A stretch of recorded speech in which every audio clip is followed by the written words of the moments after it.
Jason. Jason, ibu datang. Mulai sekarang, kau tenang saja, sayang. Ibu akan melindungi dan tidak akan membiarkan seorang pun merebut kekuasaanmu, kata nyonya. Haha. Kamulah penguasa sejati. Kamu kesayangan ibu. Tidak sia-sia ibu menghabisi Xiaomei dan putrinya, akhirnya kita menang, kita menang. Di satu sisi, Nyonya Linlin yang tidak waras, mencari keberadaan Jason di atas rumah sakit. Sedangkan di sisi lain, para petugas kesehatan dan perawat yang menyadari hilangnya Nyonya Linlin, berpencar mencari keberadaan wanita gila itu. Gawat! Jangan sampai wanita itu membuat kekacauan. Segera temukan dan kurung di dalam ruangan isolasi. Jangan biarkan wanita itu berkeliaran lagi dan membahayakan nyawa orang lain. Sudah gila, tapi masih saja suka mengusik orang lain. Merepotkan.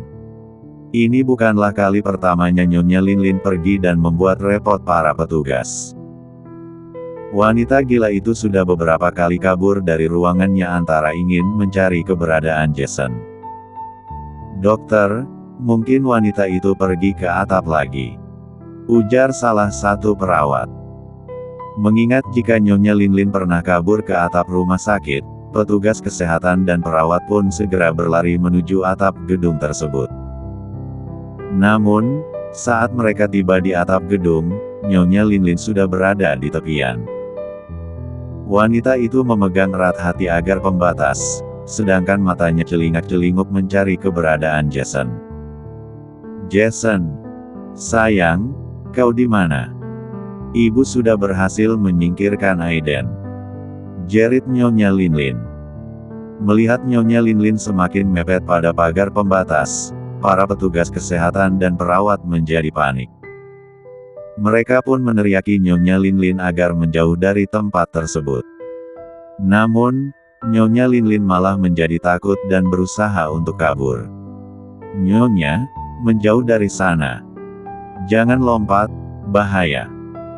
Takut ditangkap dan dimasukkan ke dalam penjara seperti ingatannya, Nyonya Linlin pun memanjat pagar pembatas dan terjun dari atas gedung 12 lantai tersebut. Jason, ibu datang. Swos. Brook. Ark. Dia bunuh diri. Tak ayal lagi, tubuh Nyonya Linlin yang terjun dari lantai puncak, berakhir tragis dan mengenaskan. Bahkan, sudah dapat dipastikan jika ia tak lagi bernyawa. Hari ini konsultasi terakhir, sekalian menentukan jadwal operasi. Bagaimana? Apakah kau sudah siap, sayang? Aiden yang sedang menemani istrinya sarapan, berbicara dengan santai seraya tersenyum kecil. Kepala Aluna mengangguk. Sedangkan tangannya bergerak, meraih segelas susu yang disiapkan oleh suaminya dan menegaknya sedikit. Kalau begitu, habiskan susu dan rotinya. Setelah ini, kita berangkat ke rumah sakit bersama Harden, kata Aiden. Aluna kembali menganggukkan kepalanya seraya membalas senyuman suaminya. Melihat istrinya tak banyak bicara, Aiden mengerutkan keningnya. Sejak semalam, Aluna memang lebih banyak diam. Wanita itu hanya akan merespon perkataan suaminya dengan anggukan, gelengan, dan juga senyuman. Sayang, kau tidak ingin mengucapkan sesuatu padaku? Tanya Aiden. Matanya memperhatikan wajah cubi istrinya dengan serius. Aluna menggeleng. Tidak ada, jawabnya singkat. Semakin berkerut kening Aiden. Ia merasa jika istrinya sedang menyembunyikan sesuatu darinya. Kau yakin? Tanya Aiden lagi. Yakin? Sahut Aluna. Masih dengan kata dan kalimat singkat seperti sebelumnya. Ya sudah jika tidak ada yang ingin kau katakan, kata Aiden. Tunggu di sini, aku akan mengambil jaket dan tasmu di kamar. Setelah ini kita berangkat ke rumah sakit, tuturnya. Aluna tersenyum kecil dan mengangguk. Lalu, kembali menyeruput susu hangatnya dan memakan rotinya. Setelah memastikan Aiden pergi ke lantai atas, Aluna meletakkan gelas yang ada di tangannya. Lalu, ia meringis dan memegangi perutnya yang terasa sakit. Aduh, kenapa rasanya sakit sekali? Rintih Aluna dengan wajah meringis menahan sakit. Apakah aku akan melahirkan? Di saat Aluna sedang berusaha menahan rasa sakitnya, Aiden yang mengambil jaket dan tas ke lantai atas pun kembali. Sayang, panggil Aiden. Dipanggil oleh Aiden, Aluna menoleh dan tersenyum. Sudah selesai sarapannya? Tanya Aiden yang melangkah mendekat. Kepala Aluna mengangguk. Lalu, ia segera menghabiskan susunya dan beranjak perlahan dari duduknya. Dengan telaten, Aiden pun membantu istrinya memakai jaket. Setelah selesai, ia menuntun istrinya keluar dari rumah, menghampiri Harden yang sudah menunggu mereka di teras. Sanyu Hospital, Kowloon, Hong Kong, di sanalah kini Aiden dan Aluna berada. Pasangan suami istri itu sedang check up kandungan dan juga mengatur jadwal operasi sesar. Aiden sengaja memilih metode lahiran sesar lantaran tak ingin membahayakan nyawa istri dan juga calon anak kembarnya. "Bagaimana, dokter?" tanya Aiden. Matanya memperhatikan dokter yang sedang memeriksa perut istrinya. Ditanya, dokter itu tak menjawab. Yang ada, ia malah mengerutkan kening keheranan. Berulang kali, dokter menyentuh dan menekan perut buncit Amora. Merasa sakit, Amora meringis dan menggigit bibir bawahnya dengan pelan. "Dokter, jangan tekan perutnya lagi. Istriku kesakitan," kata Aiden. "Sayang, apa kau baik-baik saja?" tanyanya pada Aluna. Menyadari kesakitan istrinya, wajah Aiden seketika memucat. Bahkan, pria itu langsung menepis tangan dokter dan memeluk tubuh Aluna dengan erat. "Sayang, katakan padaku, bagian mana yang sakit?" tanya Aiden pada istrinya. Ditanya, Aluna tersenyum dan menggeleng pelan. "Jangan cemas, sayang. Perutku hanya sedikit mulas," ucapnya. Aiden yang cemas, melerai pelukannya dan menatap tajam pada dokter yang selama ini menjadi dokter kepercayaannya dalam mengurus Aluna yang sedang mengandung. "Anda dengar, dokter. Perut istriku jadi mulas karena perbuatan Anda," kata Aiden. Menuding dokter yang telah menyebabkan istrinya mengalami mulai. "Aiden," tegur Aluna. Merasa tak enak pada dokter yang dimarahi suaminya. Alih-alih tersinggung, dokter yang dimarahi oleh Aiden malah tersenyum. Lalu, kembali mendekati Aluna dan melanjutkan pemeriksaannya. "Nyonya Aluna, apakah Anda mengkaji mulas? Jika mulas, sejak kapan?" tanya dokter. Tangannya menyentuh pelan perut Aluna, tidak menekannya lagi seperti tadi. Aluna yang berbaring di atas ranjang pasien, menatap pada suaminya dan dokter bergantian. "Selanjutnya, apa ada masalah dengan kandungan saya, dokter?" tanyanya balik. Dokter wanita separuh baya itu menggeleng pelan. "Tidak ada, saya hanya ingin memastikan sesuatu." "Dokter, jangan sentuh lagi perutnya," kata Aiden. Memarahi dokter lantaran takut terjadi hal buruk pada istrinya. "Tolong tenang dulu, Tuan. Saya benar-benar ingin memastikan sesuatu. Saya pastikan jika keadaan Nyonya Aluna dan bayi kembarnya baik-baik saja," tutur dokter. Berusaha menenangkan Aiden yang cemas bercampur panik. "Sayang, biarkan dokter memeriksa keadaanku. Percayalah padanya," kata Aluna. Setelah diyakinkan oleh Aluna, Aiden pun akhirnya mengalah dan membiarkan dokter bekerja. "Nyonya, sejak kapan Anda mengalami mulas?" tanya dokter pada Aluna setelah Aiden tenang. Aluna menggigit bibir bawahnya. Sejak kemarin sore, dokter. Tapi kemarin sore rasa mulasnya hanya sedikit dan datang jarang-jarang. Sedangkan pagi ini, saya merasa seperti ingin buang air besar, paparnya. Melotot lebar mata Aiden, sayang, kenapa tidak bilang padaku jika kau mengalami mulas dan sakit perut sejak kemarin? Tegurnya pada Aluna.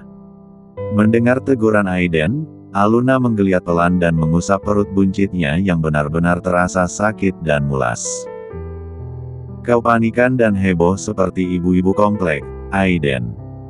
Aku sengaja tidak memberitahumu karena tidak ingin kau menangis histeris di malam hari. Timpal Aluna dengan pelan. Dokter yang berdiri di samping Aiden, seketika menutup mulutnya dan menahan tawa. Merasa lucu mendengar perkataan Aluna. Aku menangiskan karena mencintaimu dan anak-anak kita, kata Aiden tak kalah pelan. Lalu, bagaimana, dokter? Kenapa istriku mulas-mulas? Tanyanya pada dokter. Nyonya Aluna mengalami kontraksi, dan mungkin sebentar lagi akan segera melahirkan, kata dokter. Sebentar, biar saya periksa dan pastikan. Tuturnya. Dokter itu berbicara sembari beralih pada bawah Aluna. Lalu, menutupnya dengan kain dan memastikan bukannya. Setelah melihat bagian bawahnya dan memastikan, dokter segera memerintahkan perawat pendampingnya untuk mengurus persalinan. Suster, siapakan semuanya. Sebentar lagi bayinya lahir. Semakin melotot mata Aiden. Kaget mendengar perkataan dokter yang mengatakan jika anaknya akan segera dilahirkan. Dokter, apa yang Anda katakan? Bukankah jadwal persalinannya bulan depan? Tanya Aiden sambil menyentuh lengan dokter. Jadwalnya meleset, Tuan. Kepala salah satu bayinya sudah terlihat, kata dokter. Oh Tuhan. Nyonya Aluna benar-benar kuat. Dapat menahan rasa sakit kontraksi semalaman tanpa mengeluh dan memberitahu orang lain. Mendengar perkataan dokter, Aiden meneguk ludah dengan begitu bersusah payah. Selanjutnya, ia pun menangis terisak di samping istrinya. Sayang, aku harus bagaimana? Tanyanya pada Aluna. Di saat genting, Aiden malah syok dan down. Bahkan, tingkahnya menjadi seperti anak kecil yang tidak berdaya. Cepat lakukan operasi, dokter. Tita Aiden yang menangis terisak para dokter. Dokter menepuk bahu pria itu. Sudah tidak sempat. Bayinya sebentar lagi keluar, Tuan. Lebih baik, Tuan keluar saja, biar saya dan perawat mengurus Nyonya Aluna serta bayi kembarnya. Aiden menggeleng. Aku tidak mau pergi, aku mau menemani Luna di sini. Aku harus bersamanya sampai proses persalinannya selesai. Ngeyel, Aiden yang menangis tak mau meninggalkan istrinya, ia menggenggam erat tangan Aluna dan tak ingin melepaskannya. Baiklah jika Tuan ingin tetap di sini. Tapi tolong tenang, jangan membuat konsentrasi kami terganggu, kata dokter. Kepala Aiden mengangguk. Lalu, sebisanya ia tenang dan menghentikan tangisannya. 1 jam kemudian. Oek, oek, oek. Sayang, anak kita lahir. Anak kita benar-benar kembar. Setelah persalinan selesai, Aiden yang merasa lega karena istri dan kedua bayinya baik-baik saja, bersorak gembira. Yang satu putra dan satunya putri, sayang. Keinginan kita benar-benar terkabul. Ujar Aiden gembira. Aluna yang menangis haru, menganggukkan kepalanya dengan pelan. Jangan lupa kabari kakek dan Jason, sayang. Mereka pasti senang mendengar kabar kelahiran anak-anak kita, ucap Aluna. Baiklah, aku akan memberi kabar pada kakek sekarang juga. Tuturnya. Di samping istrinya, Aiden pun menghubungi Tuan Cartel dan memberi kabar bahagia kelahiran anak kembarnya. Setelah menghubungi Tuan Cartel, Aiden kembali memeluk kepala istrinya dan menciumi keningnya. Terima kasih karena telah memberikan anak-anak yang luar biasa, sayang. Terima kasih karena telah bersedia berada di sisiku, kata Aiden pada Aluna. Mulai hari ini, seluruh harta kekayaan yang kumiliki akan menjadi milikmu. Semuanya, termasuk hidupku. Aku sudah memerintahkan Harden membuat surat jual diriku padamu. Mendengar perkataan Aiden, Aluna seketika melongo dan menatap Cengo. Kenapa kau bisa bodoh seperti ini? Tanya Aluna. Aiden memajukan bibirnya dan memasang wajah imut di hadapan Aluna. Ini bukan bodoh namanya, tapi cinta luar biasa. Bibir Aluna tercebik, lalu tangannya bergerak menonjok kening Aiden dengan pelan. Cinta sih cinta, tapi untuk apa sampai membuat surat jual diri segala, Aiden? Kau benar-benar gila. Maki Aluna. Dikatakan gila, Aiden tertawa dengan keras. Haha. Aku memang sudah lama gila, sayang. Lebih tepatnya, tergila-gila padamu. Aluna menepuk jidat. Tak menyangka jika suaminya akan bucin parah padanya seperti sekarang ini. Baiklah. Jangan bahas hal gila lagi, kata Aluna. Sekarang katakan, siapa nama bayi kita?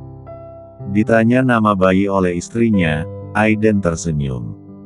Lalu, menggendong putranya yang berada di sisi kanan ranjang. Kakaknya akan kuberi nama Adrian Maxwell yang artinya anak yang tangguh dan pemberani. Sedangkan adiknya, kuberi nama Arcelia Maxwell yang artinya harta yang sangat berharga.